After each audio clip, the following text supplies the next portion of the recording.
प्राकृत जिज्ञासा समाधान 5 सेशन में आप सभी का हार्दिक स्वागत। आप सभी पधारे उसके लिए साधुवाद धन्यवाद। आज 21 जून 2020 का दिन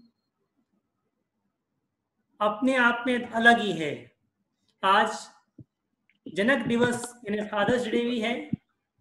आज के दिन ही अंतर्राष्ट्रीय योग दिवस भी मनाया जा रहा है और आज ही इस सदी की सबसे बड़ी घटना सूर्य ग्रहण जो कि करीब 6 घंटे तक चला, उन सब के बावजूद भी हम आज प्राकृत जिज्ञासा समाधान 5 में आप सभी का स्वागत करते हुए ये जिज्ञासा समाधान हम प्रारंभ करते हैं।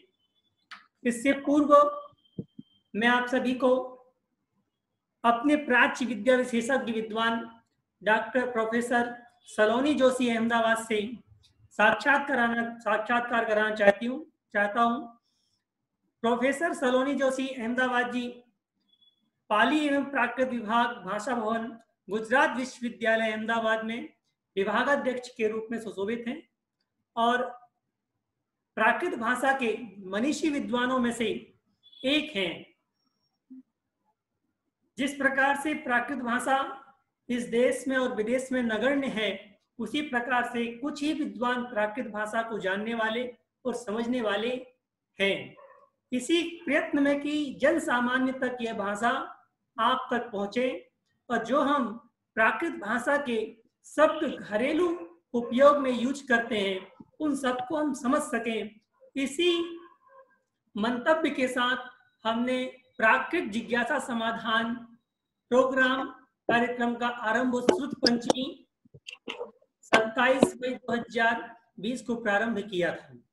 इसमें हमारे आयोजक संस्थाओं के रूप में 5 संस्थाएं हमें सहयोग प्रदान कर रही हैं, जिसमें से प्रथम संस्था त्रिलोक उच्च स्तरीय अध्ययन एवं अनुसंधान संस्थान शाकाहार गैलरी ओम टावर जयपुर राजस्थान है। दूसरी संस्था धर्मोदय विद्यापीठ सागर मध्य प्रदेश। तीसरी संस्था समन्वय वाणी फाउंडेशन जयपुर राजस्थान है। चौथी संस्था अखिल भारतवर्षीय दिगंबर जैन विद्वत परिषद और 5वीं संस्था श्रवण संस्कृति संरक्षण समिति नई दिल्ली है। इन 5 संस्थाओं के सहयोग से यह कार्यक्रम गतिशील है। इस कार्यक्रम के पुण्यार्जक के रूप में जो हमें इस कार्यक्रम को चलाने के लिए यथावत सहयोग प्रदान करते हैं श्रीमान शैलेंद्र जी, मनीषा जी, त्रिवेणी नगर जयपुर, जो हमें कार्यक्रम को सतत गति प्रदान करने में सहयोग प्रदान करते हैं, इनका भी हम साधुवाद धन्यवाद करते हैं। इसी श्रृंखला के साथ हम ईश्वर की वंदना करते हुए अपने प्रोग्राम को प्रारंभ करते हैं। विषट्टिकण्डोत्तिदलानुयारं सुलोयनं चंद समानि तुंडम घोरावलिपूपैदन्त सोहम तं गोमठेशं पडमामिणिच्चं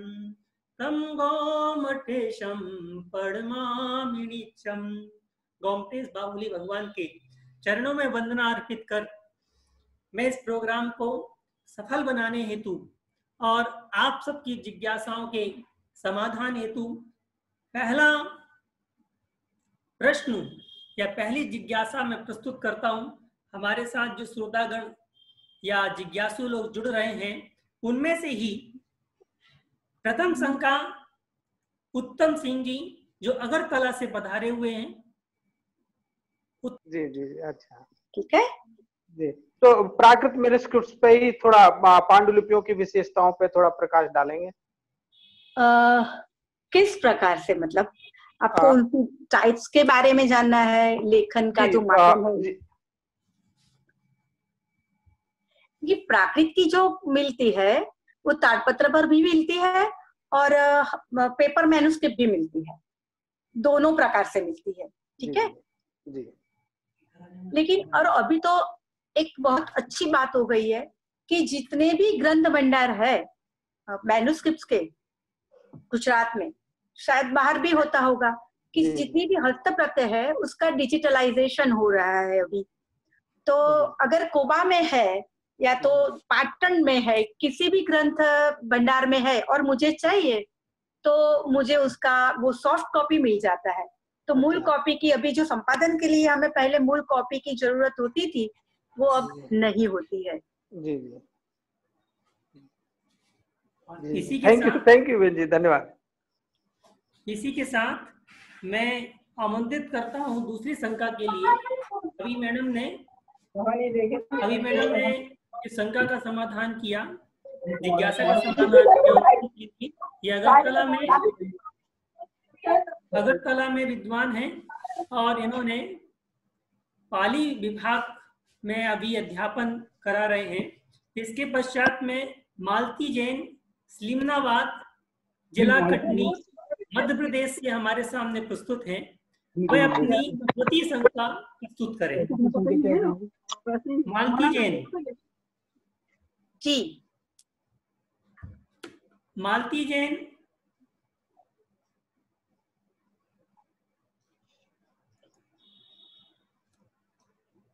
मालती जैन,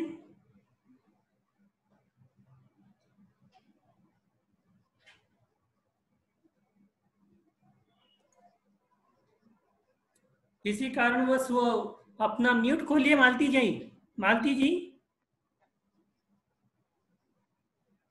मालती जी की जिज्ञासा मैं ही प्रस्तुत कर देता हूं। मालती जी की जिज्ञासा है कि जिन आचार्यों ने पांडुलिपियों में अपना नाम नहीं लिखा, वह अज्ञात कहे जाते हैं। उनकी पांडुलिपियों का काल निर्धारण कैसे होता है? अच्छा प्रश्न है। काल निर्धारण बहुत महत्वपूर्ण है, लेकिन जिसने अपना नाम ही नहीं लिखा है तो हम कैसे देखेंगे?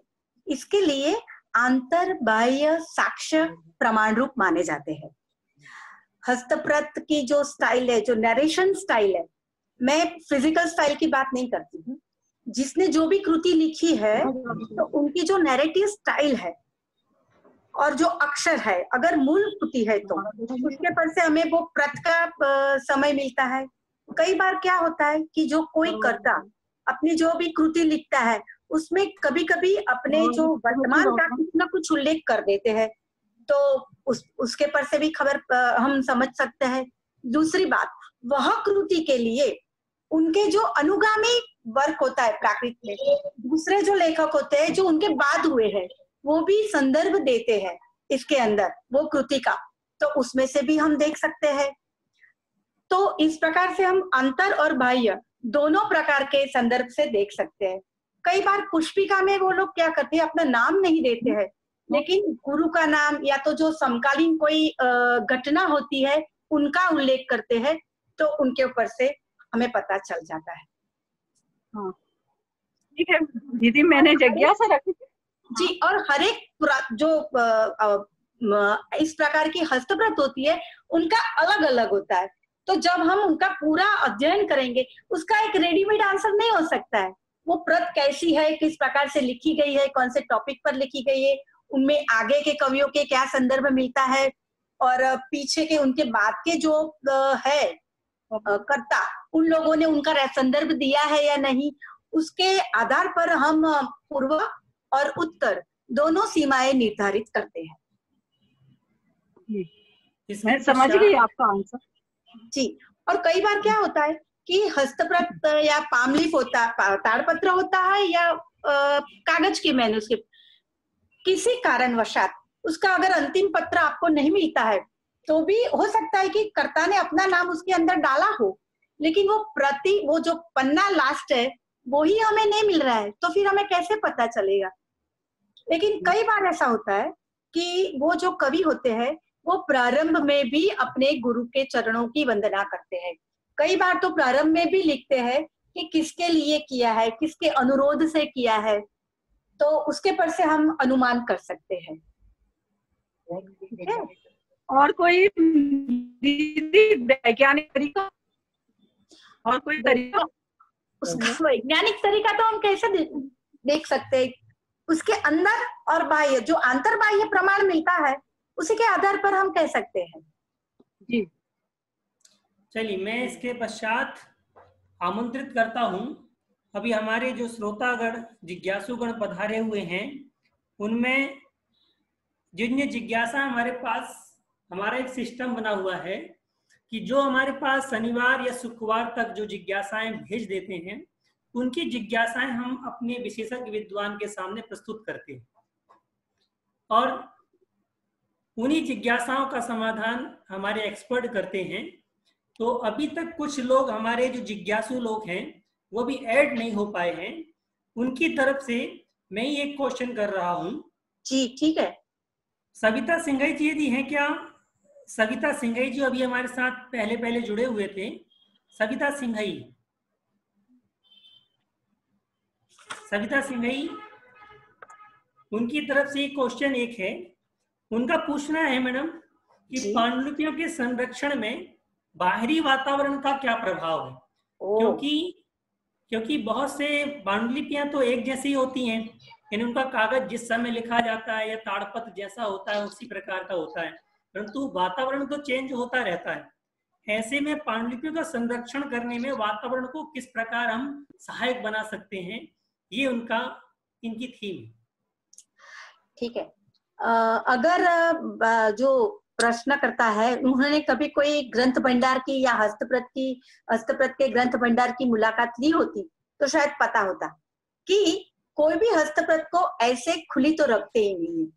हस्तप्रतों को अच्छी तरह से पहले कपड़े से कवर करते हैं, उसका बंधन करते हैं और फिर उसको एक लकड़े के या पूठे के बॉक्स में रखा जाता है और बाद में उसका जो कबोर्ड है इसके अंदर रखा जाता है।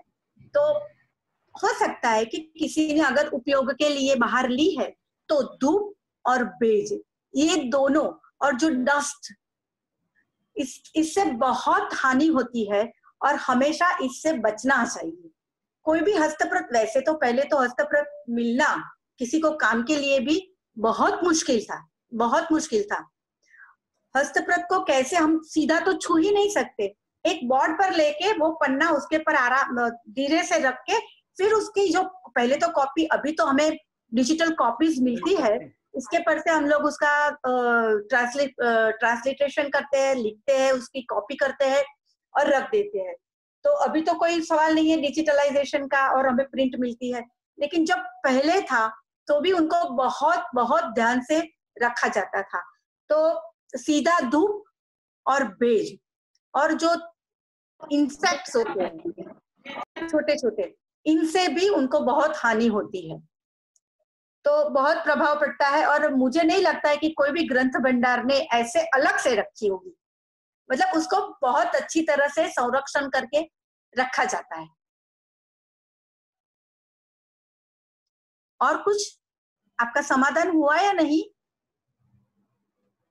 इसके पश्चात मैं आमंत्रित करता हूं उदयपुर से ही पधारे हुए डॉक्टर विकास चौधरी जी, उदयपुर जी, जिन्होंने प्राकृत भाषा में अपनी पीएचडी भी की है जी, और शोध कार्य भी बहुत सारा भी कर रहे हैं और बहुभाषा, संस्कृत, हिंदी, प्राकृत, इन तीनों पर इनका कमांड है और बहुत सारे साधु संतों को पढ़ाने भी जाते हैं। तो इनकी एक जिज्ञासा है जो स्वयं प्रस्तुत कर रहे हैं। विकास जी चौधरी।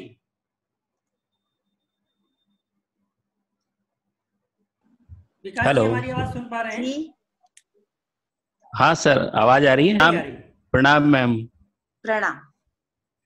सबसे पहले मेरा एक क्वेश्चन था आयोजक महोदय जी से। मेरा जो प्रश्न है वो तो मैं पूछूंगा, लेकिन उससे पहले एक आयोजक महोदय जी से एक छोटा सा प्रश्न है कि भारत और चीन के मध्य जो अभी स्थिति बनी हुई है विवादास्पद, वो तो सभी परिचित ही है। इसे देखते हुए सभी चीनी वस्तुओं का विरोध हो रहा है और सभी जो ऐप है वगैरह है उनको यूज नहीं कर रहे हैं। तो इस स्थिति में हमारे आयोजक महोदय जूम इत्यादि ऐसे ऐप को क्यों यूज कर रहे हैं? दूसरा क्वेश्चन ही पूछ लीजिए, फिर मैं जवाब दे दूंगा। जी भाई साहब, मेरा मैम क्वेश्चन था पांडुलिपि संपादन का जो कार्य है ये बहुत ही दुरूह है और समय साध्य है। तो पांडुलिपि संपादन का जो कार्य है कम से कम कितनी प्रतियों में करना चाहिए? कृपया थोड़ा सा इस पे प्रकाश डालें। सत्येंद्र जी, आप पहले आपकी प्रश्न का आंसर दे दीजिए। ठीक है मैडम, मैं आपका आंसर देता हूं कि मैं सभी लोगों से रिक्वेस्ट करना चाहता हूँ, मैं भी भारतीय हूँ और मैं चाहता हूँ कि भारतीय ऐप में इस कार्यक्रम को और लंबे समय तक किया जा सके। मैंने इसका प्रयास भी किया। कुछ हमारे मित्र लोग जूम ऐप पर कार्यक्रम कर रहे थे, तब मैंने भी कहा कि जूम की जगह से नमस्ते और दूसरे ऐप हैं, ऐप से उन पर कार्यक्रम करना चाहिए। लोगों ने अपना कार्यक्रम जूम में किया। मैंने से नमस्ते पर जब कार्यक्रम स्टार्ट किया तो से नमस्ते पर एक प्रॉब्लम आ रही थी कि हम दूसरों की आवाज को म्यूट नहीं कर पा रहे थे, और जो लोग अब मेरी आवाज सुन रहे थे और वहां से भी आवाज आ रही थी, इस कोलाहल में प्रोग्राम सक्सेस नहीं हो पा रहा था। इस कारण से यदि सभी लोग अपना म्यूट वहीं से बंद रखें और जो बार बार हम स्क्रीन पर टच करते हैं और हमारी फोटो बार बार स्क्रीन पर आ जाती है, तो जो समाधान करता है और जिज्ञासा करता है और जो लोग सुनते हैं उनको बड़ी प्रॉब्लम जाती है। यदि हम चाहें, स्वयं चाहें हम कि हम भारतीय ऐप को सक्सेस करना चाहते हैं, तो भारतीय ऐप जो बना हुआ है वो मीटिंग के लिए बना हुआ है, छोटे बच्चों के लिए अलग से बना हुआ है, और छोटे बच्चों का हम यहाँ यूज नहीं कर रहे। तो जूम ऐप को हम लास्ट बार ही अब यूज कर रहे हैं, क्योंकि इसके बाद हम गूगल मीट पर अपना प्रोग्राम चालू करेंगे। तो मैं सभी से कहना चाहता हूं कि गूगल मीट पर वो समस्या होगी, यदि सभी लोग अपना वहीं से म्यूट बंद कर लें, हमें बार बार यहाँ से किसी का म्यूट बंद ना करना पड़े, तो हर प्रोग्राम भारत में सक्सेस हो सकता है। मुझे एक बात का दुख उस दिन हुआ कि भारतीयों की आवाज दबाने के लिए मुझे चीनी ऐप का प्रयोग करना पड़ रहा था, यानी भारत के जो वहां से म्यूट करना पड़ रहा है।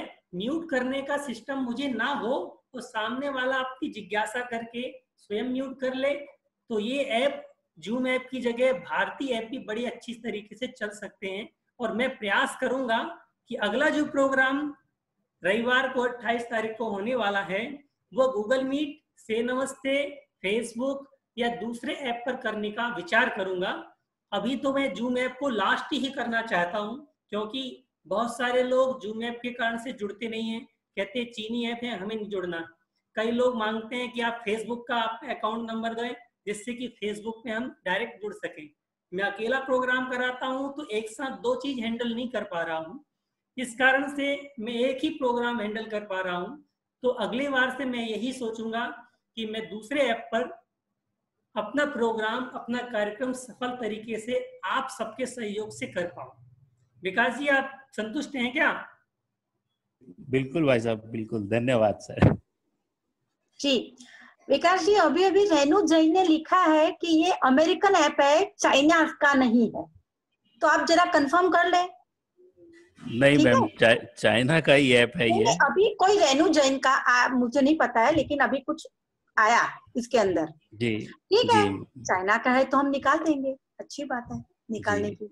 अच्छा, आपने पूछा था पांडुलिपि संपादन के लिए कम से कम कितनी प्रतियां होनी चाहिए। अब देखो, जितनी प्रतियां उपलब्ध है, मतलब बहुत सारी है तो उसमें से हमें पसंद करना पड़ता है, राइट। लेकिन वो जो उनका कुल होता है, एक स्टाइल होती है लिखने की, तो उसमें से हमें कौन से कुल की है वो पहले देखना पड़ेगा। दूसरी बात, और उसका जितनी भी उपलब्ध है समय के अनुसार भी देख लेना पड़ता है, और कहाँ कहाँ वो अलग अलग कौन सी प्रतियां एक ग्रुप बना के कहाँ कहाँ अलग पड़ती है, उसमें से पसंद करके हम लोग क्रिटिकल एडिशन के लिए ले सकते हैं। लेकिन ऐसी प्रतियां भी है जिनकी सिर्फ एकमात्र कॉपी है, तो उसका हम संपादन नहीं कर सकते, ऐसा तो है ही नहीं, उनका भी संपादन हम लोग कर सकते हैं। और कई बार जो क्रिटिकल एडिशन करते हैं इससे ज्यादा कठिन होती है, क्योंकि दूसरी जो क्रिटिकल एडिशन में तो कई बार हमें दूसरी प्रति का आधार भी मिल जाता है। कोई एक प्रति में अगर कोई भाग कट गया है या तो नहीं है या तो गड़बड़ वाला है, तो हम दूसरी प्रति का आधार ले सकते हैं। एक अगर जब है एक ही प्रति तो हम नहीं कर सकते, तो उसमें हमें दूसरी मेथड अपनानी पड़ती है। मैं आपको मेरा एक एक्सपीरियंस, अभी तक मैंने जो 3 या 4 हाँ 4 हस्तप्रतों का संपादन किया है, लेकिन चारों की चारों कृतियां सिर्फ एक ही प्रति है, दूसरी प्रति है ही नहीं, कहीं पर भी नहीं है, तो उसके पर से करना पड़ता है। तो कम से कम ऐसा नहीं है, जो जितने जितने कुल की मिलती है, मतलब जो ग्रुप जितने जितने हो सकते हैं हस्तप्रतों में से, और उसमें से हमें पसंद करनी पड़ती है और अकॉर्डिंगली हमें लेना पड़ता है। लेकिन किसी की 100 प्रतियां, कोई पॉपुलर बुक है तो इतनी मिलती है, तो उस वक्त हमें थोड़ा विवेक का इस्तेमाल करना पड़ता है। लेकिन जब एक प्रति मिलती है तब कई बार मेरा एक एक्सपीरियंस आपको बताऊं कि एक मलिनाचर्यम का किया था, उसमें एक कथा आती है, उसमें से जब वो कॉपिस्ट कॉपी कर रहा होता, मुझे लगता है कि ताड़पत्र का एक पत्र कहीं पर मिस हो गया होगा, तो वो मेल नहीं बैठ रहा था कहानी का, तो या तो जो संशोधक थे उसने उस वक्त जो लिपिकार थे या तो जो ऑथर थे उनके दूसरा कुछ लिख दिया, फिर वही पेज हमें पीछे, बहुत पीछे दूसरी कथा में मिल गया, तो उसमें तो बहुत सारी गाथाएं थी। तो फिर उस वक्त हमें ध्यान रखना पड़ता है, क्योंकि वो कथा के साथ तो वो जाती ही नहीं थी, उसमें थोड़ा प्रकृति वर्णन भी था और कथा का भाग भी था। तो वो वीरसेन कुसुम की कथा थी और वो सनत कुमार की कथा थी, तो उसमें से देखा, उस वक्त पता चला कि अरे ये भाग आ गया है। फिर उसमें से निकाल के सारी जो गाथाएं थी उसका अर्थ बिठाया, और फिर जो जितनी ज्यादा हुई थी, जो पीछे से लगता था कि लगाई गई है, तो उसको फिर हमने पाठभेद में या तो वो नीचे नोट में डाल दिया। ऐसे कई बार ऐसा होता है कि एक ही प्रति होती है तो वही प्रति में संशोधन होता है, कई बार खुद कर्ता भी, लेखक जो उसके रचयिता है वो भी करते हैं। सुदर्शनाचार्यम की एक पामलीफ कृति है जिसका मैंने संपादन किया था, तो उसके अंदर कई कई गाथा बीच में आ गई है, पहले सीधे सीधा चलता है कि भाई किसी को छींक आती है और कथा आगे चलती है, भगवान का वो नाम लेता है, किसी को जाति स्मरण होता है उससे, तो फिर उसमें उस वक्त पीछे से एक गाथा जोड़ दी गई थी। तो इस प्रकार से भी होता है। लेकिन हस्तप्रतों कितनी होनी चाहिए क्रिटिकल एडिशन के लिए, तो जितने जितने अलग अलग कुल अलग अलग ग्रुप की मिलती है उसको पहले हमें अलग करना पड़ता है, और अलग करने के बाद उसको देख के फिर हमें सबसे पहले तो एक आदर्श प्रति पसंद करनी पड़ती है हमें, और उसको मेन रख के दूसरी जो प्रतियां हमें मिलती है उनके पाठ भेद हम लोग नोट डाउन करते हैं। हो गया आपका समाधान या कुछ? इसी बात में मैं एक बात और कहना चाहता हूँ मैम, ये आदर्श, हाँ जी बोलिए विकास जी। मैम, आदर्श प्रति का चयन कैसे करें? वो तो आपके पास किस प्रकार की प्रतियां उपलब्ध है उनके आधार पर कर सकते हैं, उनके आधार पर लिया जाए। ठीक है मैम, धन्यवाद मैम जी। मैं एक बात और विकास जी कहना चाहता हूँ कि एक अभी इतिहास में कहकोसु नाम का एक ग्रंथ है जी, जिसका संपादन डॉक्टर दर्शना जैन कर रही हैं। वो एकमात्र प्रति है, अनुवाद कर रही हैं। हाँ, अनुवाद कर रही डॉक्टर हीरालाल जी ने उसका संपादन किया जी। तो उस समय उनके पास बड़ी एक समस्या थी कि ये एकमात्र प्रति है और इसके अलावा दूसरी प्रति नहीं मिलती, तो कई वर्षों तक, 10-12 वर्षों तक उस प्रति को रखे रहे। बाद में विद्वानों ने यह निर्णय लिया कि एक प्रति को रख करके हम कब तक रखेंगे, जब तक हमें पास दूसरी प्रति नहीं मिलती है तो भी हम इस प्रति से संपादन कार्य करते हैं। जब दूसरी प्रति मिलेगी तो जो अनुवाद व्यक्ति करेगा तो वह उसमें सुधार कर लेगा। तो कभी कभी ऐसा भी होता है कि एकमात्र प्रति पे हम संपादन कार्य कर लें, और जब वो छपने के लिए या अनुवाद कार्य के लिए जाए तो यदि किसी दूसरी प्रति मिल जाए तो उससे संशोधन किया जा सकता है। इसी के साथ मैं अपनी दूसरी अगली जिज्ञासा के लिए प्रस्तुत करना चाहता हूं। सुभाष सिंघई जी हमारे साथ मौजूद है। सविता सिंघई जी, सविता सिंघई जी, वो अपना म्यूट खोले वहां से। सविता सिंघई जी, वो हमारी आवाज नहीं सुन पा रहे हैं। अभी हमारे लास्ट में सुभाष सिंघई के नाम से वो जुड़े हुए हैं। सविता सिंघई जी, वो हमारी आवाज नहीं सुन पा रहे हैं। उनकी एक जिज्ञासा थी, बड़नगर उज्जैन से हैं।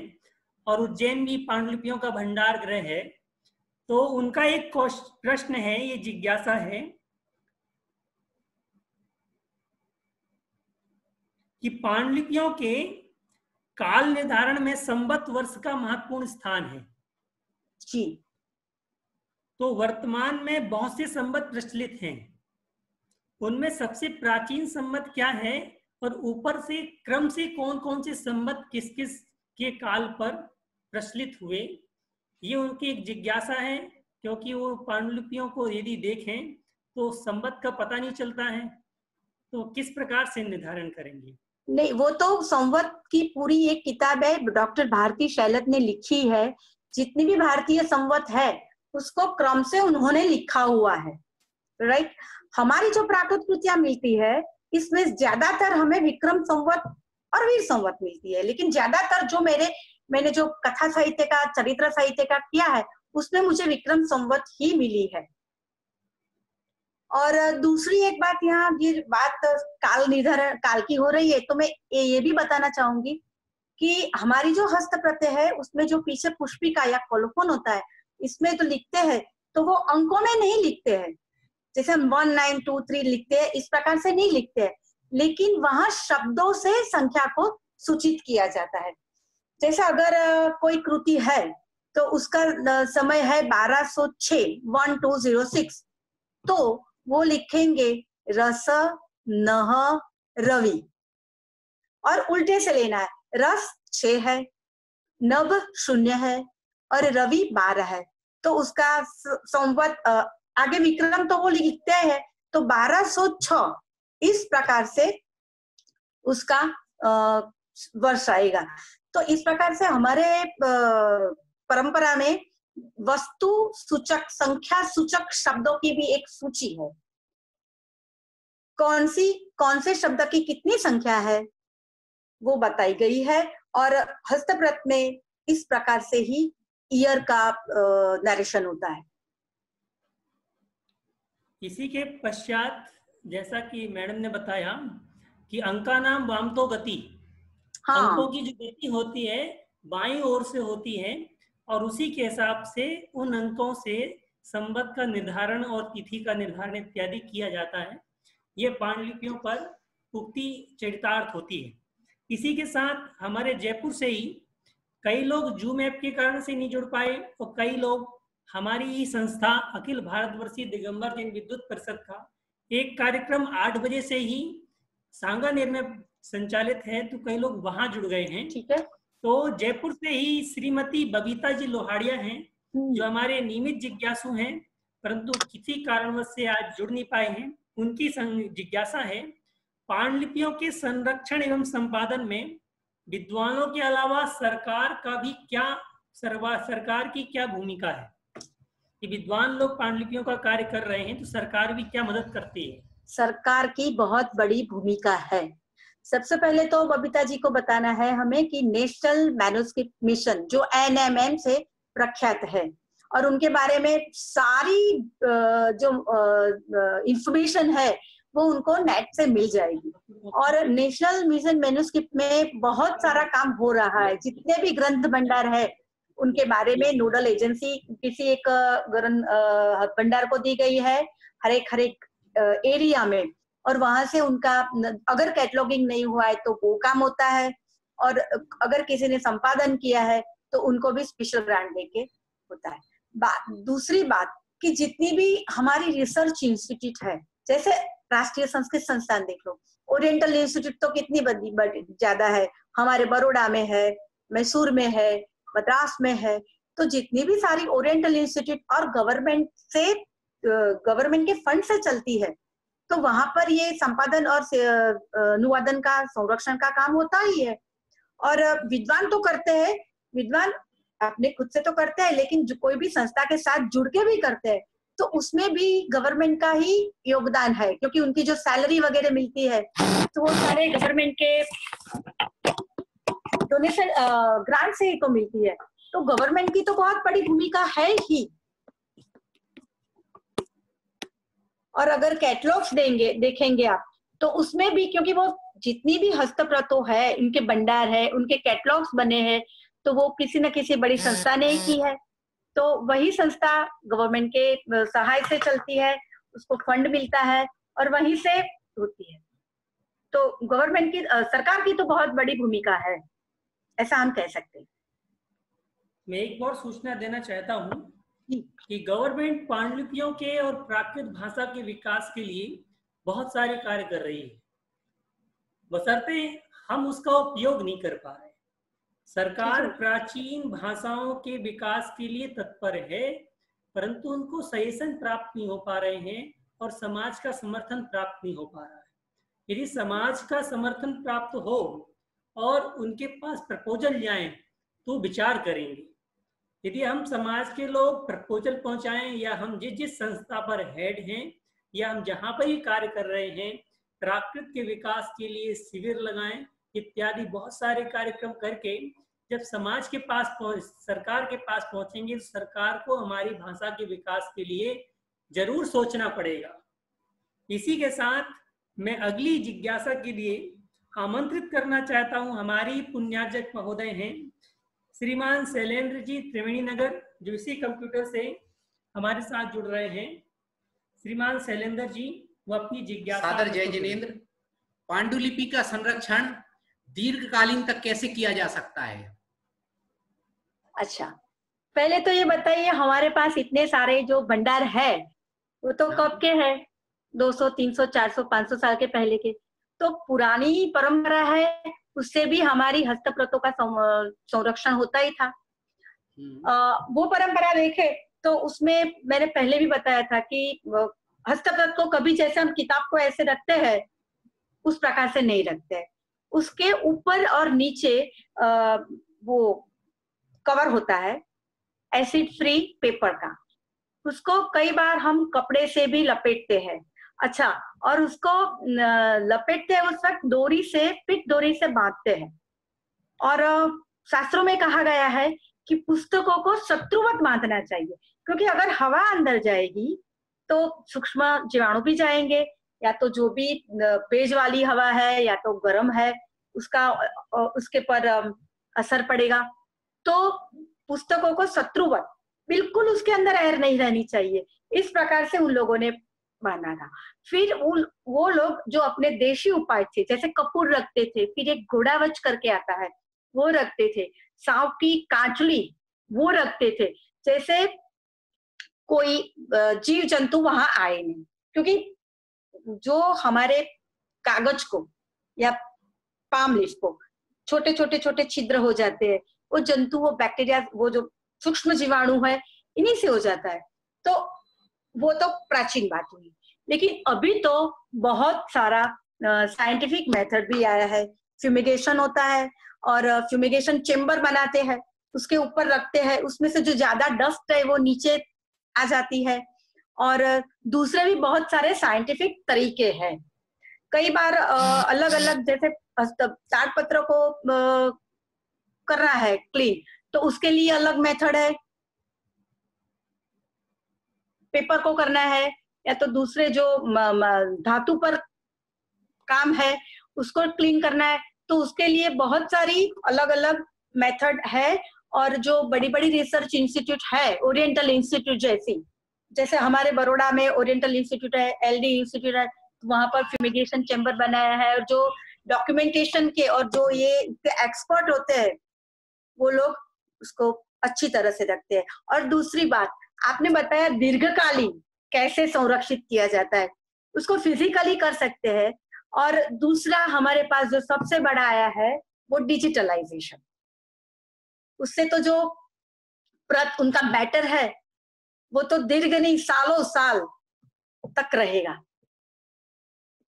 प्रति कैसे मान सकते हैं अपन? डिजिटल रखते हैं तब क्या डिजिटल अपन रखेंगे तो उसको बाद में, जैसे अपन 100 साल 200 साल बाद कोई पूछेगा कि ये मूल प्रति कहाँ है, तो मूल प्रति का अपन कैसे करेंगे? मूल प्रति का तो मैंने बताया ना कि वो तो है ही। मतलब हाँ। अभी देखो, अभी क्या होता है, हमें चाहिए, मुझे कोई भी प्रति चाहिए तो मुझे प्रति मूल तो मतलब जो ओरिजिनल है वो तो मिलेगी ही नहीं, देखने भी नहीं मिलेगी। मुझे जो भी मिलेगा वो डिजिटल या तो जेरोक्स फॉर्म होगा। हमारे यहाँ गुजरात के सारे भंडार है, उसका जम्बू विजय जी आचार्य ने पूरा पहले तो जेरोक्स करवाया था, अभी डिजिटलाइजेशन हो रहा है, लेकिन हर भंडार में जैसे पाटन की कोई ताड़पत्र की कृति है, मुझे चाहिए प्रति, तो वो मैं कोबा में जाऊंगी और वहां रिक्वेस्ट करूंगी तो उसका पूरा प्रिंट आउट मुझे मिल जाएगा। इस प्रकार से होता है। और वो तो बताया कि साइंटिफिक बहुत सारी मेथड है, फ्यूमिगेशन चेम्बर बनाते हैं अलग अलग, जो उनको तकलीफ खराब ना करे, इस प्रकार के केमिकल्स भी होते हैं और इससे भी ये लोग क्लीन कर सकते हैं। अच्छा, ये डिजिटल अपन कहीं, ये जो डिजिटल जो अपन रखे हैं, ये भी कहीं अपने पास रखा है कोई अपने, ये जो प्राकृत भाषा का कहीं स्टोर है कि डिजिटल अपन ने जो रखा हो कहीं मूल प्रति डिजिटल में भी, ऐसे कहीं कोई है अपने पास स्टोर? नहीं, ऐसा स्टोर नहीं है। नहीं है, ऐसा स्टोर नहीं है। वो आपको वो जो भी इंस्टीट्यूट है वहां से मिलेगी, वहां से आपको प्रिंट आउट मिलेगा या तो फिर आपको सॉफ्ट कॉपी मिलेगी। ठीक है। ठीक, मैं इसके बाद ही आमंत्रित करना चाहता हूं हमारी प्राकृत भारतीय अकादमी जयपुर से डॉक्टर रीना वैद्य जी हैं, जो कि वहां पर प्राकृत में बहुत सारा कार्य भी करते हैं और प्रशासन भी संभालते हैं। उनकी बेटी की शादी होने के कारण से वो जुड़ नहीं पाई, तो उन्होंने एक क्वेश्चन हर बार भेजती हैं, वो एक क्वेश्चन उन्होंने भेजा है कि पांडुलिपि का संरक्षण तो हुआ, उनके यहाँ पर संरक्षण होता है, तो पांडुलिपि का संरक्षण हुआ, हमने उनको आज तक संभाल कर रखा, लेकिन उनका संपादन अनुवाद का कार्य जिस गति से होना चाहिए वह नहीं हो पा रहा है। अतः मेरा मानना है कि सभी विद्वत जन इस बीड़ा को उठा करके संपादन अनुवाद के कार्य में संलग्न होवे, ताकि आम आदमी तक हमारी धरोहर का ज्ञान पहुंच सके। इस संदर्भ में क्या क्या कार्य किस किस रूप में होने चाहिए, उन पर प्रकाश डालें। जी, रेणु जी को मेरा नमस्कार। बहुत अच्छा प्रश्न उठाया है उसने, लेकिन बात यह है कि फंडिंग कौन करेगा, क्योंकि जो भी हमारी रिसर्च, इतनी सारी हस्तप्रतें हैं हमारे पास, और प्राकृत की बात करें तो कितनी बड़ी बड़ी है, उसके लिए तो पूरी जिंदगी जाएगी। अभी मेरे पास किसी ने भेजी थी श्रेयांसनाथ चरित्र की, नेमिनाहचर्यम की जो प्रति की मैडम उसका कुछ करना है, 11,000 गाथा प्रमाण। तो आप क्या समझते हैं, ये बहुत इजी है क्या? पहले तो वो जो पाम लीफ है, इतनी बड़ी 11,000 गाथाओं का पहले तो आपको वो नकल करनी है, और अभी क्या होता है कि उसमें भी कितनी सावधानी रखनी पड़ती है। जिस प्रकार से लैया लोग ने गलती की, इस प्रकार से हम नहीं कर सकते। दूसरी बात, संपादन और अनुवादन दोनों के लिए हमें बहुत बड़े विद्वान की जरूरत होती है, मतलब जिसको व्याकरण का और दूसरा ज्ञान नहीं है इतना, तो वो लोग तो नहीं कर सकते हैं। आजकल क्या हो रहा है कि हस्तप्रतों के लिए बहुत सारी शिविरें लगती है, कभी 45 डेज की, कभी 2 महीने की, कभी छोटी सी 10 डेज की। उसमें ज्यादातर लिपियों का परिचय देते हैं, और देवनागरी जो स्क्रिप्ट हमारी है पुरानी, उसको कैसा लिप्यंतर करते हैं वो दिखाते हैं। फिर स्टूडेंट हमारे पास आ जाते हैं, मैडम मैंने लिपि का, अभी मेरा ही एक एक्सपीरियंस बताती हूँ, मैडम हमने लिपि का शिविर किया है, हमें अभी सारा आ गया है, हम लोग करेंगे। ठीक है, करिए, चलो हम आपको मदद करते हैं। लेकिन जो पाम लीफ मैन्युस्क्रिप्ट थी बहुत लंबी थी, एक पेपर में तो आई नहीं, 2 पेपर में, उनको वो भी नहीं पता था कि किस प्रकार से उनका लिप्यंतर और उनको कंटिन्यूएशन करके पढ़े जाए, क्योंकि इतनी लंबी है, ऐसे ऐसे 2 कागज में आती है, तो दोनों को एक साथ में रखना पड़ता है और कंटिन्यूएशन पढ़ना पड़ता है। उसके पीछे के पत्र के लिए फिर दूसरे 2 पत्र लेने पड़ते हैं और उसी हिसाब से देखना पड़ता है, तो उसमें तो बहुत सारी गलतियां होती है। दूसरी बात, जब तक सिर्फ लिपि के अक्षर आ जाने से संपादन कोई नहीं कर सकता है, जब तक आपको पूरा ग्रामर उसका नहीं पता है, उसका मतलब संपादन के लिए भी बहुत बहुत तालीम की जरूरत होती है। जब तक वो नहीं होती है तब तक बहुत डिफिकल्ट है।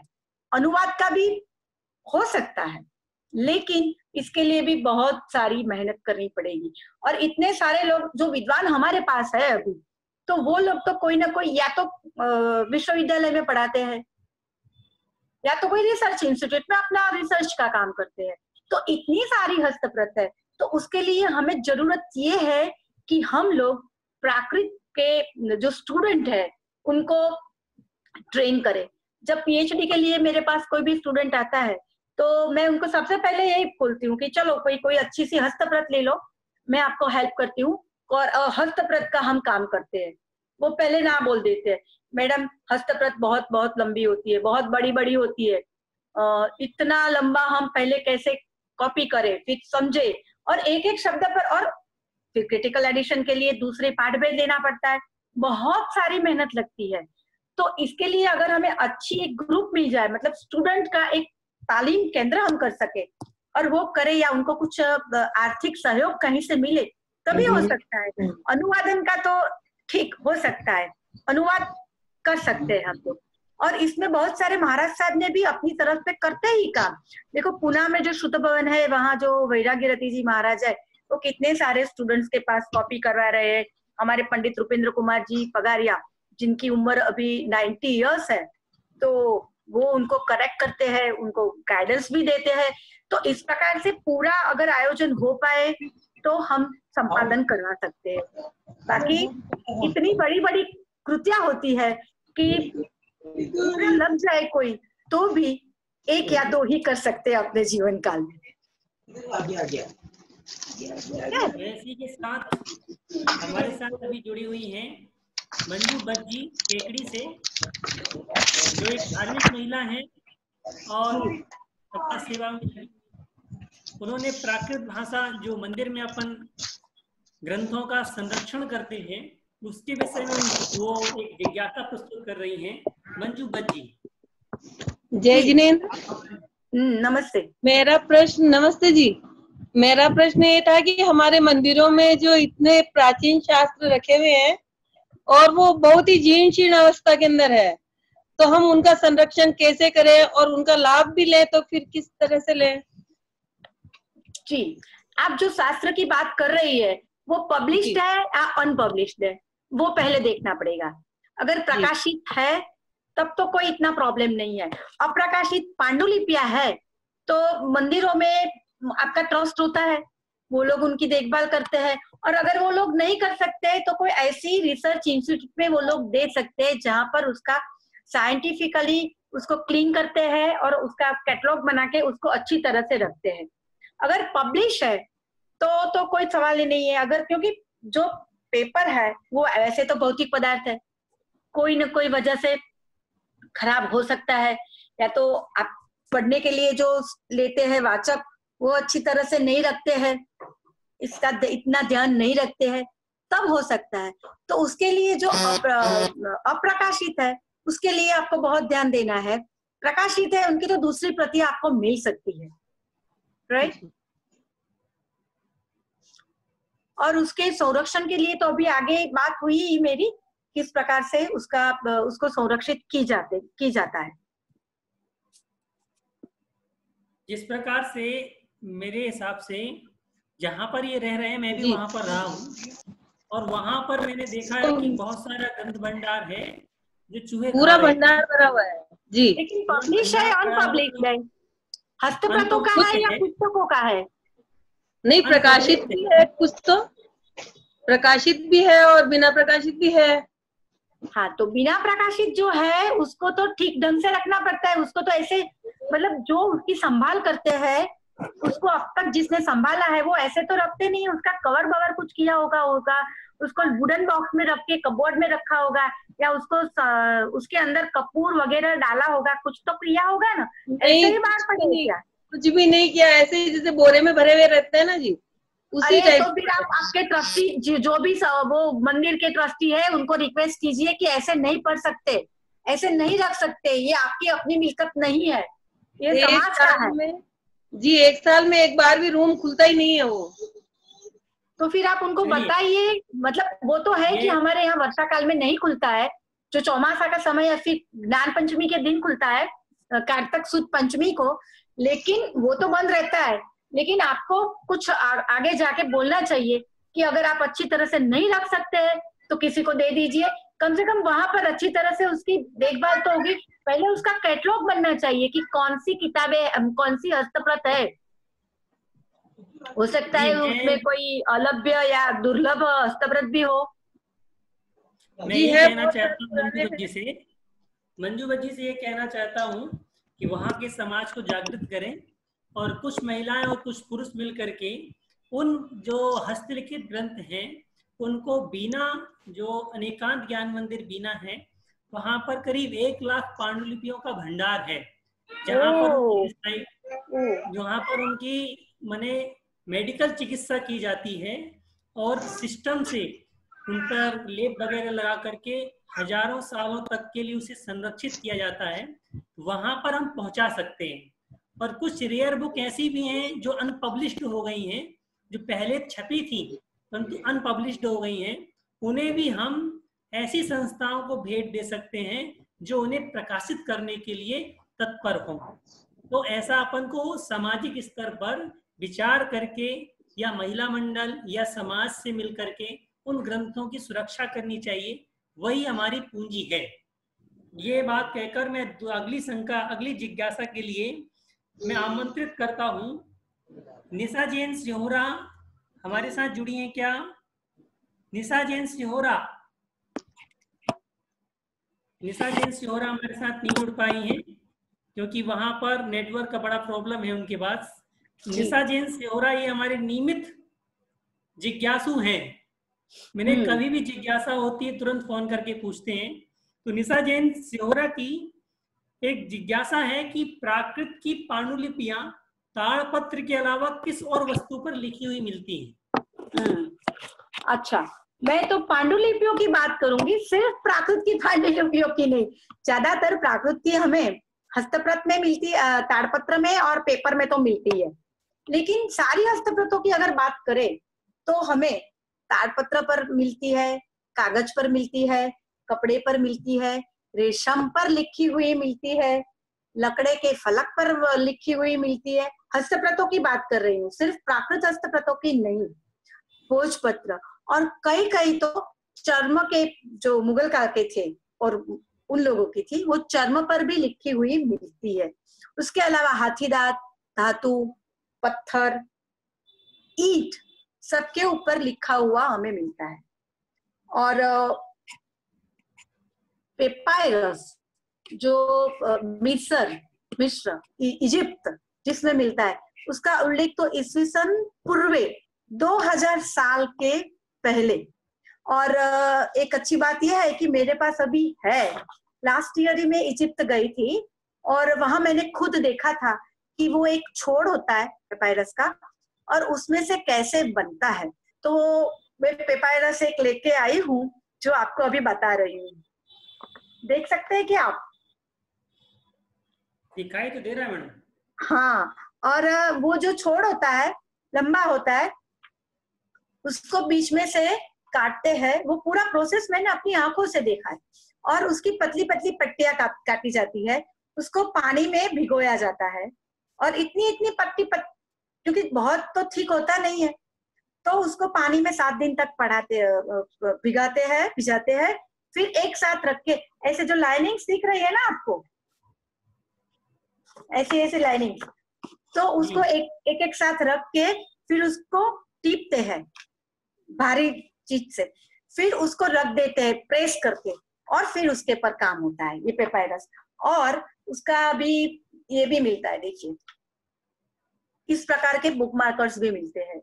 और इजिप्ट में जो एक बहुत अच्छी लाइब्रेरी है, वहां मैं गई थी और वो हस्तप्रतों की लाइब्रेरी है। वहां पर पेपायरस पर लिखे हुए बहुत सारे ग्रंथ मैंने देखे और इस प्रकार से थे। वो तो ऑफकोर्स कुरान वगैरह थे, लेकिन वहां पर भी जो जैसे हमारी हस्तलिखित चित्रित ताड़पत्र पर और कागज पर प्रतियां मिलती है, ऐसी बहुत सारी प्रतियां मैं देख के आई हूँ। और ये पेपायरस ईस्वी सन पूर्वे 2000 साल पहले, तो ये एक अच्छा अनुभव था मेरा। लेकिन बहुत सारे दूसरा एक बहुत अच्छा मुझे याद आ रहा है, एक सुपासनाचर्यम है लक्ष्मणगढ़ी का, उसके अंदर एक छोटी सी कथा आती है जिसमें उसके पिताजी उनसे अपनी बेटी से रूठ जाते हैं किसी कारणवशात, और अपनी बेटी की शादी वो भिखारी और कुष्ठ रोगी से कर देता है, और उसके पास से सारा धन, वहां तक कि उनके कपड़े भी जो राजघराने के सारे ले लेते हैं, और उसको वाही का वस्त्र पहनाते हैं। वाही का वस्त्र क्या होता है? एक प्रकार का कपड़ा होता है जिसके पर लिखा जाता है, और कई बार फिर उसके पर से कॉपी हो गई और ये बेकार हो गए, तो फिर उसमें से वस्त्र कराते थे। तो वो जो राजकुमारी थी वो बहुत पढ़ी लिखी थी, और जो वाही का वस्त्र उनको पहनाए गए, उनके पर सोने बनाने की विधि थी, सोना कैसे बनाया जाए वो विधि लिखी हुई थी। तो वो तो अपने राज्य से चली गई अपने वो कुष्ठपति को लेकर। फिर उसने देखा कि अरे, और किसी की सहाय लेके उसने बहुत सारा सोना बनाया, और फिर अच्छी तरह से, मतलब फिर उनका पति तो जो राजकुमार था फिर राजा बना। लेकिन ये वाही का वस्त्र का जो उल्लेख आया है लक्ष्मण गणी के सुपासनाचर्य में, उसमें कपड़ों पर भी राजघराने में लिखा जाता होगा, कुछ भी शास्त्र होगा या कुछ उसका दूसरा मैटर होगा, लेकिन ये एक संदर्भ मिलता है। और ये मैंने पहली बार देखा, इतना सारा पढ़ा है ये वाही का वस्त्र के बारे में, पहली बार मैंने उसमें पढ़ा। तो कपड़ों पर भी लिखा जाता था बहुत सारे, उस वक्त जो भी अवेलेबल थे। भोजपत्र भी अवेलेबल था, भोजपत्र पर भी लिखते थे। लेकिन ये जो सारे पत्र पर लिखते थे, या तो कापड़ पर या तो ताड़पत्र पर, उसके पहले उसको बहुत सारा तैयार करना पड़ता था। ऐसा नहीं जैसे एक पत्र लिया और फिर उस पर लिखना शुरू कर दिया, नहीं, इसकी एक प्रविधि थी। और जब वो लिखने के लिए, मतलब वो जो तैयार हो जाए उसके बाद उस पर लिखा जाता था। इसी प्रकार मैं इस प्रोग्राम में अब 1 घंटे से हम करीब, हमारा 8 से 9 का प्रोग्राम चलता है, तो समय भी हो रहा है। अंतिम शंका, अंतिम जिज्ञासा के रूप में हमारे साथ जुड़े तो नहीं हैं, परंतु उन्होंने एक जिज्ञासा हमें प्रस्तुत की है। ये है असम, तेजपुर असम गुवाहाटी से दिलीप जी पाटनी। इन्होंने एक महत्वपूर्ण शंका प्रस्तुत की है कि ब्राह्मी लिपि वृषभ देव की पुत्री ब्राह्मी को सिखाई गई थी। पिछले ही जिज्ञासा समाधान में हमारे बालाजी गणोत्कर जो पधारे हुए थे, उनसे भी कुछ इस प्रकार की शंका की गई थी, जिज्ञासा की थी। तो उसके आगे की जिज्ञासा है कि ब्राह्मी लिपि को वृषभ देव ने अपनी पुत्री ब्राह्मी को पढ़ाया, क्या इसी प्रकार की किसी भाषा का भी नाम मिलता है क्या जो ऋषभ देव ने ब्राह्मी को पढ़ाया है? नहीं, भाषा का तो नहीं मिलता है। हमारे जैन शास्त्रों में जो मिलता है कि उसने संस्कारित किया, कल्चर, मतलब जो कैसे अभी जीते, खेती सिखाई, दूसरी चीजें, पात्र बनाना सिखाया, दूसरी नीतियां सिखाई। भाषा का तो मुझे नहीं, शायद भाषा तो नहीं है। मंजू जी बस। अच्छा, और जब लिपियों की बात आ रही है, मतलब प्रत की बात आ रही है, तो थोड़ी लिपि की भी बात कर सकते हैं क्या? अभी 5-6 मिनट बाकी है। हाँ मैडम। हाँ, तो हमारे यहाँ तो जो ट्रेडिशनल 18 लिपि कही जाती है वो तो है ही, राइट। लेकिन मैं दूसरी एक बात कर रही हूँ, जो मुनि पुण्यविजय जी ने अपने श्रमण संस्कृति और भारतीय जैन श्रमण संस्कृति और लेखन कला, वो पुस्तक में लिखी है। उसमें गुड़ लिपि की भी बात आती है, और मैंने एक गुड़ लिपि का गुटका जिसको बोलते हैं, बहुत पुराना नहीं था, 200-300 साल, वो एलडी इंस्टीट्यूट में देखा था। वो जो वहां के उस वक्त लक्ष्मण भाई भोजक करके बहुत बड़े स्कॉलर थे हस्तप्रतों के, उन्होंने हमें बताया था। लेकिन उसमें शब्द तो आप पकड़ सकते थे, लेकिन आपको बिल्कुल कोई अर्थ की समझ नहीं आती थी। वो तो अभी वहां ऐसा ही पड़ा है। लेकिन जो पुण्यविजय जी ने उल्लेख किया है, वो एक मूलदेवी लिपि का किया है, एक कौटिल्य लिपि का किया है, और एक अंक लिपि का किया है। तो मूलदेवी लिपि में तो कौटिल्य चाणक्य लिपि है, उसमें तो सीधा बता दिया है कि क से थ तक के जो अक्षर है उनके लिए अनुक्रम से द से क्ष तक का उपयोग करना है। तो किसी को अगर क लिखना है तो उसके बदले वो द लिखेगा। द लिखना है तो ख लिखेगा, ख लिखना है तो ध लिखेगा। इस प्रकार से उन्होंने बताया है चाणक्य लिपि में। क्योंकि उसमें क्या होता है कि कोई गुड संदेश देना पड़ता है और इतनी प्राइवेसी नहीं होती है, तो कोई भी पढ़े लेकिन उसको समझ में न आए, इस प्रकार से। दूसरी ऐसे मूलदेवी लिपि का भी बताया है, और इसमें और जो लिखना है तो उसके बदले क लिखा जाता है, ख लिखना है तो उसके बदले ग लिखना पड़ता है, और घ के बदले अंग लिखा जाता है। और फिर च वर्ग से लेके च वर्ग के लिए ट वर्ग का उपयोग। तो जहां पर आपको च लिखना है वहां आप ट लिखेंगे, ट लिखना है वहां च लिखेंगे। इस प्रकार से त प य श, तो वर्ग को अलग अलग करके जो हमारा क च क ख ग घ च छ ज झ ञ ट ठ ड ढ ण, इस प्रकार से जो पूरा वर्ग है एक के बदले दूसरे का प्रयोग होता है। और इसी प्रकार एक अंकलिपि भी होती है। और अंकलिपि में क्या किया है कि पहले पूरा स्वर का एक ग्रुप बना दिया है, राइट, फिर क वर्ग च वर्ग, इस प्रकार से पूरा बना दिया है। और जब लिखना होता है तो सबसे पहले वो ग्रुप का अंक लिखते हैं, फिर जो कंटिन्यूएशन में दूसरा मतलब क च ट त प, तो क के बाद ख आएगा तो क वर्ग का नंबर 2 है, तो 2 और 2 लिखेंगे तो उसका मतलब ख है। इस प्रकार से जो स्वर का है अ आ ई, तो जो तीसरा डिजिट होगा वो उसका क्रम होगा। तो इस प्रकार से अंकलिपि भी कही गई है। और उसमें एक ही है, देखो मैं आपको एक उदाहरण देती हूँ, जिसमें लिखा है ऋषि सोमजी लिखितम। तो उसके लिए हर एक शब्द के लिए 3-3 अक्षर अंक होते हैं। जैसे 723 तो उसका ऋषि हुआ, 823 तो उसका ऋषि हुआ, 839 तो उसका सो हुआ, 65 तो म हुआ क्योंकि म के पास कोई स्वर नहीं है, फिर जी हुआ तो 334, फिर ली हुआ तो 733। इसी प्रकार की कोबा में एक हस्तप्रत हमने देखी थी जिसमें कोई किसी तीर्थंकर की स्तुति थी और पूरे अक्षर ये अंक अंक अंक अंक लिखे थे। तो इस प्रकार की लिपियां भी हमारी परंपरा में थी। बस इतना मैं जरा आपको सूचित करना चाहती थी। मैम मेरा एक नमस्ते मैम, मेरा एक मैम मैं आपने भी की पिक्चर दिखाई थी बीच में कुछ एक तो पेपर दिखाया था आपने, ब्लैंक पेपर डबल लाइन वाला, पेपायरस, दैट वाज पेपायरस जी, वो एक बार दिखाइए मैम, मैं देखना थोड़ा मिस हो गया मेरा। आपको पेपर देखना है या वो बुक मार्कर? दोनों, चलो दोनों दिखाती हूँ।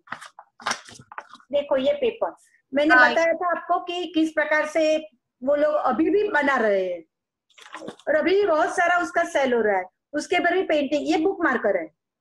अच्छा हाँ, उसके पर भी देखो ऊपर पेंटिंग है, नीचे उनका सारा मूलाक्षर है अरबिक का। और ये एक पेंटिंग है, ये किसका है? नेफ्रुतिथि। ठीक है, तो मैम इस पे लिख सकते हैं क्या, कैसे ये लिख सकते हैं, लेकिन ये मैंने स्मृति चिन्ह के रूप में रखा है, इसलिए मैं कुछ लिखूंगी नहीं, ऐसे ही रखा है मैंने।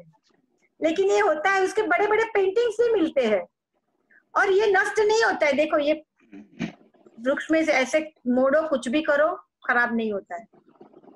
कोई बात नहीं, नेक्स्ट टाइम जयपुर आऊंगी आपके लिए ये बुक मार्कर लेके आऊंगी। ठीक है जी ma'am, yes thank you ma'am. Welcome. ये प्रोग्राम तो हमारा जिज्ञासा समाधान की जिज्ञासाएं तो हमारे पास बहुत आ रही थी, उनमें से हमें छांटना होता है कि हमारे विषय से संबंधित कौन सी जिज्ञासाएं हैं, क्योंकि सामान्य व्यक्ति को प्राकृत नाम बोलते साथ वो कई प्रकार के क्वेश्चन, कई प्रकार की जिज्ञासाएं उनके मन में आती हैं। जैसे प्रकार अभी एक जिज्ञासा हमारे पास आई थी कि प्राकृत भाषा की वर्तमान में क्या आवश्यकता है, प्राकृत क्यों बोलना चाहिए, हम प्राकृत बोलते हैं क्या। अब इतनी सारी जिज्ञासाएं बहुत सारे लोगों को आती हैं, परंतु हमारा प्राकृत क्यों नहीं बोलते हम? मिच्छामि दुक्कडम कौन बोलता है? नहीं मैडम, मैं कहना चाहता हूँ उनकी जो जिज्ञासाएं आई, ऐसी बहुत सारी हमारे पास जिज्ञासाएं हैं, परंतु उनमें से भी हम छांट करके जो पांडुलिपि की जिज्ञासाएं इस कार्यक्रम में हमने वो प्रस्तुत की, और वो जिज्ञासाएं उस कार्यक्रम जब वैसा होगा सामान्य प्राकृत का, उस समय वो भी प्रस्तुत करेंगे। तो जिज्ञासाएं तो हमारे पास बहुत सारी सामान्य जन से आती हैं, और ये प्रोग्राम, ये कार्यक्रम हमारा संचालित करने का उद्देश्य है सामान्य जन को प्राकृत से जोड़ना और विद्वान का उन सामान्य जन से संपर्क कराना, जिससे कि विद्वान और सामान्य जन आपस में बैठ करके अपनी जिज्ञासा समाधान करके और आगे की ओर अग्रसर हो सके। इसी के साथ मैं बालाजी गणोत्कर जो हमारे साथ जुड़े हुए हैं। एक बात बता दूं, आपकी जो पाठशालाएं, बहुत सारी जैन पाठशालाएं होती है, लेकिन वहां पर प्राकृत नहीं पढ़ाया जाता है। वहां पर वो लोग जो स्तवन या तो आपके जो भी वगैरह होता है धार्मिक, वो ही उत्कंठस्थ कराते हैं बच्चों को। मतलब प्राकृत का अगर थोड़ा भी वहां ज्ञान, और क्या होता है अनुवाद करवाते हैं, लेकिन शब्द का ये याद रखो, ये शब्द का ये मूल से जो थोड़ा भी मतलब ज्ञान देना चाहिए, समझ देना चाहिए भाषा की, तो वो नहीं होती है। दूसरी हमारी भी एक प्रॉब्लम है कि जो बड़े बड़े विद्वान पढ़ाने जाते हैं तो वो लोग इतनी हाइट से बात करते हैं कि जिसको कुछ नहीं आता है। कई बार ऐसा होता है, सर्टिफिकेट कोर्स पढ़ने के लिए बच्चे आते हैं, लेकिन वो बोलते हैं ये तो बहुत बड़ा कठिन कोर्स है। तो हम बोलते हैं कि भाई ये तो पीजी कोर्स है, तो थोड़ा तो उसको स्टफ रखना पड़ेगा, उसको मतलब थोड़ा तो उसका होना चाहिए लेवल। लेकिन पाठशाला में छोटे छोटे बच्चे को भी आप छोटे छोटे वाक्य से और थोड़ा उसको परिचित करवा सकते हैं। यही एक बड़ा काम है जो प्राकृत भाषा को रखते हैं। संस्कृत का भी ऐसा है, लेकिन संस्कृत बहुत लोग पढ़ना चाहते हैं। कई इंजीनियर, डॉक्टर वगैरह बोलते हैं मैडम संस्कृत सीखना है, संस्कृत सीखना है। तो हमें भी चाहिए कि लोग आए और बोले कि हमें भी प्राकृत सीखना है, हमें भी अपभ्रंश के बारे में जानना है। तो ये करने का उत्तरदायित्व जो हमारी पाठशाला है, क्योंकि दूसरे लोग तो पढ़ने आने वाले नहीं है, तो उसको कंटिन्यूएशन में रखना है। मैं ये कहना चाहता हूँ कि पहले विद्वान नहीं थे, अब युवा विद्वान तैयार हो रहे हैं। और मैं आपको खुशी की बात बताना चाहता हूँ कि बहुत सारी पाठशालाएं प्राकृत के नाम से ही रजिस्टर्ड हो रही हैं और वो संचालित भी हो रही हैं। संडे वहां पर प्राकृत पढ़ाया भी जा रहा है। तो धीरे धीरे एक क्रम आगे बढ़ेगा। मैं डॉक्टर बालाजी गणोत्कर जी से अब निवेदन करना चाहता हूँ, ये प्रोग्राम जो कार्यक्रम कैसा उनको लगा, थोड़ा सा उद्बोधन हमें प्रदान करें। जी बताइए। नमस्ते, नमस्कार सलोनी जी, नमस्ते और जी को, धना जी को और समस्त तो जुड़े हुए हैं अभी हमारे जिज्ञासु हैं, उन सभी को मैं अभिनंदन करता हूँ। यह आज आपने सभी प्रश्नों का बहुत अच्छी तरह से उत्तर दिया, जिसके लिए मैं आपका अभिनंदन करता हूँ, साधुवाद देता हूँ।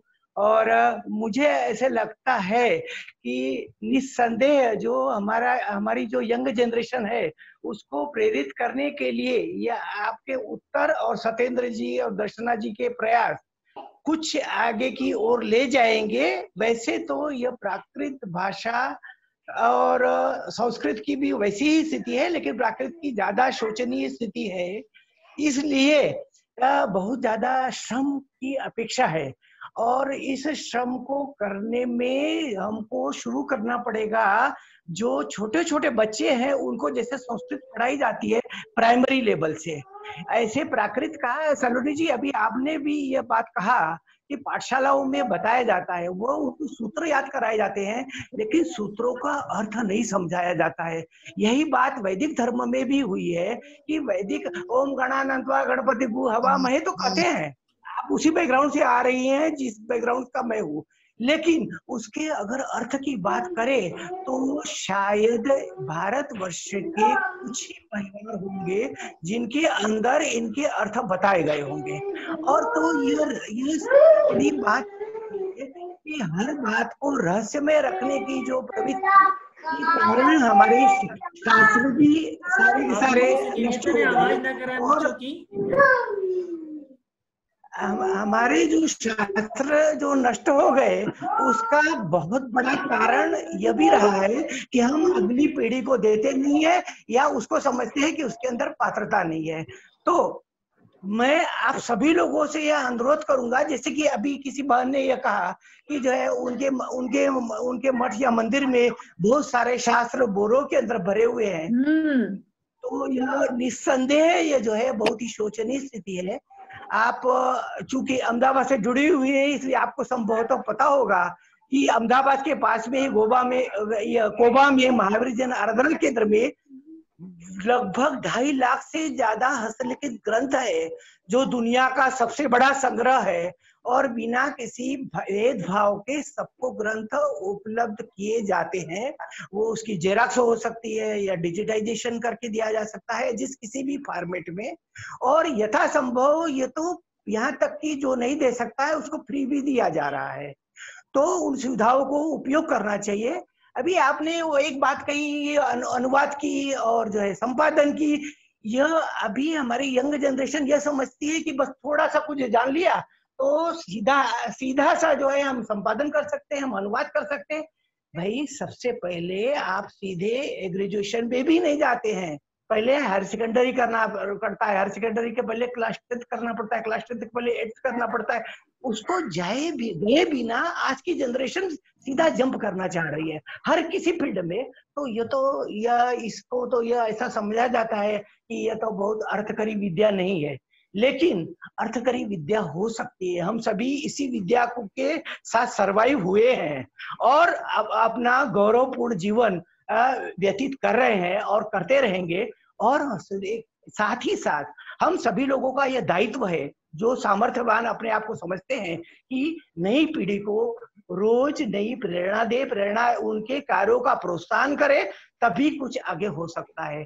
लेकिन यह जो मैं बात कह रहा हूँ, सत्येंद्र जी और सलोनी जी आप भी समझ रही हैं जो मैं बोल रहा हूँ। अभी एकांतता की बात आती है ज्यादातर, कि मैं जो जानता हूँ केवल मैं ही जानता हूँ और कोई कुछ जानता नहीं है। उस प्रवृत्ति में से हम सभी लोगों को निकलना पड़ेगा।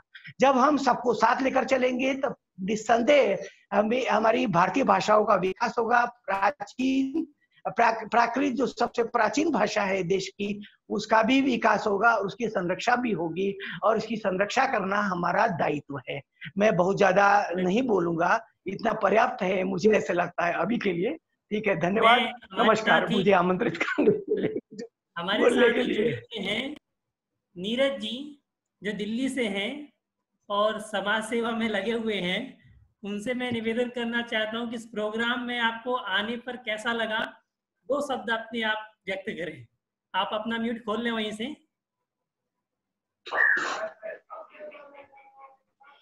सर सभी को जय जिनेंद्र। जय जिनेंद्र साहब।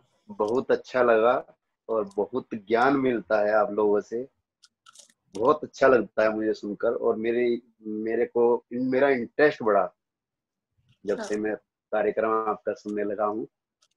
सभी का धन्यवाद, सभी को जय जी। हमारे साथ इस प्रोग्राम में कार्यक्रम में उमचा भट्टारक स्वामी देवेंद्र कीर्ति जी का आशीर्वाद हमें सदा प्राप्त रहता है। उनके आशीर्वाद से ही यह कार्यक्रम गतिशील हो रहा है। और मैं रहूं ना रहूं प्रोग्राम में, मेरा आशीर्वाद सदैव आप लोगों के साथ है। इसी मंगल के साथ स्वामी जी हमारे साथ जुड़े और हमें सदैव आशीर्वाद प्राप्त कराते रहें। मंगलमय भावना के साथ ऐसी मीटिंग को, इस प्रोग्राम को यहीं पर समाप्त करना करता हूँ। आप सभी से सादर जय जिनेंद्र।